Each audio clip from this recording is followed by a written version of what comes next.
Welcome to the 1 Minute Apologist. We interview the world's leading apologists to provide credible answers to curious questions. Jim, why does every Christian need to understand circumstantial evidence? You know, I think that circumstantial evidence has got a bad name in our culture.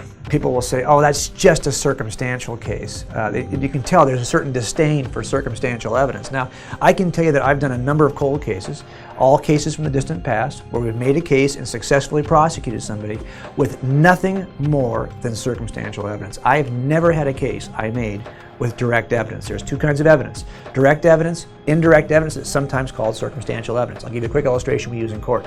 Judges will use this as an illustration in California.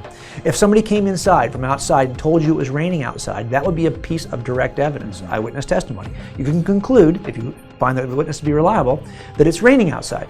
On the other hand, if someone comes in and they're drenched with water and take off their raincoat and they take off their umbrella and they take the water off it and put it against the wall, you might conclude from that indirect evidence that it's raining outside. Now you might say to yourself, well, maybe he walked through a sprinkler. Really, he knew in advance he was going to encounter a sprinkler, so he wore a raincoat and an umbrella. The most reasonable inference from the indirect evidence is that it's raining outside.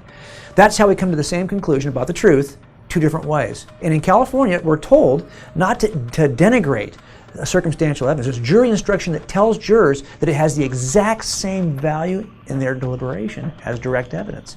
No difference.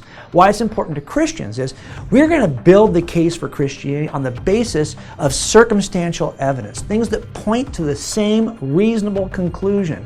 And if we allow people to frame the game up before we begin by saying you don't have any direct evidence, well, that's a false claim, and we don't need to have direct evidence to come to a truth claim. I've never had it, yet I'm able to convict suspects all the time. The first thing we have to kind of understand, though, is the power of circumstantial evidence and help people to realize that in trials every day across the land, we don't need direct evidence to make the case.